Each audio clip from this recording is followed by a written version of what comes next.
Good morning guys! Welcome to my YouTube channel. For today's video guys, magpapalit pala tayo guys ng ATF fluid natin or automatic transmission fluid. Then papasabay na rin natin guys yung change oil natin kasi nasa 5,000 kilometers na yung tinakbo natin bago nung last change oil natin. Last change oil ko pala guys is June pa lang. Dapat December ako magpapa-change. 5,000 kilometers na yung tinakbo natin. Ang nagpapa-change oil pala ako guys is every 6 months or 5,000 kilometers, whichever comes first. Ayan. Kaya guys, 5,000 kilometers na tayo at dapat may 2 months pa tayo natitira, but change oil na natin kasi babiyahe tayo ng Bicol sa December. Samahan nyo ako guys, maghanap tayo ng auto supply dito sa malapit sa akin. Bibili tayo ng Toyota ATF. Ang ATF pala ay automatic transmission fluid. Okay? Samahan nyo ako guys. Let's go!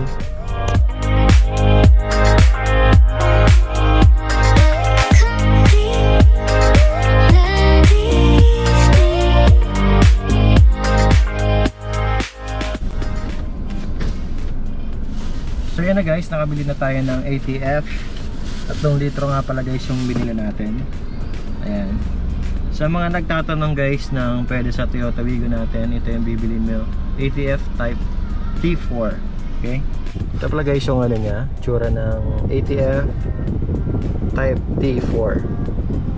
Recommended pala to guys sa ating Toyota Wigo. Bali's owner's manual natin. Nabili ko mga pala to guys, 370 pesos isang litro. Meron sa Shopee nito, but dito na ako nagbili sa auto supply. 3 litro ang kailangan natin kasi ang gagawin ko ngayon ay ano lang, drain and refill lang. Sa 80,000 na ako magpapa-dialysis ng ating Wigo. Ang dialysis pala guys yung papalitan talaga lahat ng oil na nasa transmission natin. Sa akin, drain lang, then dagdagan natin ng 3 liters. Alam ko hindi guys, hindi siya nauubos talaga yung 3 liters. Titignan natin guys sa Shell kung ano ang gagawin nila. Yung oil ko, ginagamit ko ay Shell lang. Doon tayo magpapapalit nito. Okay, let's go. So yun na guys, nakarating na tayo dito sa Shell. Ayan, dito ako nagpapa-change oil. Dito lang to sa may Molino Boulevard dito sa Cavite. Then guys, samahan nyo ako, magpapa-ano tayo ng available na mekaniko na dito. May ginagawa pa doon isa, pero check natin sa loob kung meron available. Magtatanong din tayo sa magkano yung labor ng ATF change. Let's go.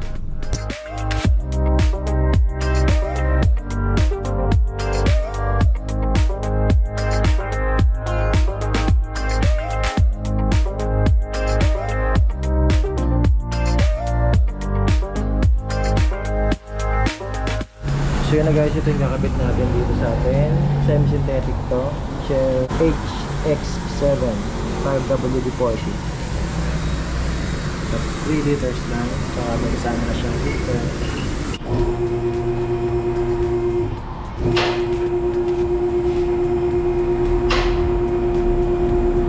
Guys, nandito tayo ngayon sa Shell Molino. Magpapa-change oil tayo. Ayan si Bumble. Bali, after nyo i-change oil, papalitan natin itong ATF automatic transmission fluid. Then after nyo palitan, goods na yan. Pwede natin gamitin ulit.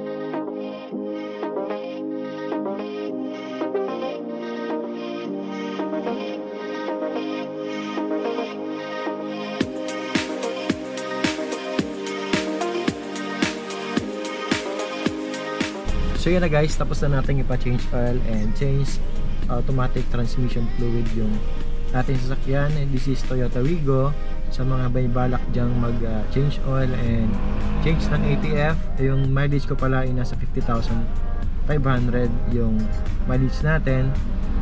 Bali guys, dapat sa 40,000 papachange nyo na yung ATF, but sa akin guys, in case sa case ko ay sabi sa akin yung mekaniko is okay pa yung ATF natin, kaya ang ginawa ko ay nag 55,000 ako. At depende rin sa inyo guys, kung prepared yung 40,000, papalitan nyo na yung ATF nyo, pwede naman yun. Pero saan guys, in case sa akin medyo okay pa yung ATF natin, then ayan, ngayon pinalitan na natin.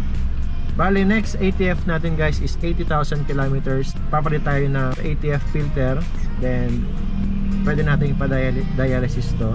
So na guys, ito i-share ko sa inyo kung magkano yung ginastos ko sa Shell change oil and automatic transmission fluid change. Okay, yung pagpa-change oil natin guys, bali naka-package kasi siya. Yung kinuha ko ay yung semi-synthetic, may kasama na siyang filter. Saka guys, yung labor pala ng ATF change natin ay 400 pesos lang. Bali, ang total kong binayaran sa Shell ay 2,519 pesos yung change oil and ATF na labor. Then yung binayaran ko naman guys dun sa ATF na 3 liters ay yung isa guys ay 370 pesos. Di-add natin yan, nasa 1,110 yung yung ating ATF. Well guys, in total change oil and ATF change natin, labor and pagbili ko ng ATF, yung oil nasa Shell na. Ang total pala natin guys ginastos ngayon ay 4,629. Kung nagustuhan nyo guys itong video na to, please click the subscribe button para ma-update kayo sa aking darating ng mga videos. And don't forget to like, share, and subscribe na rin sa ating channel. See you in my next vlog. See you guys. Bye-bye.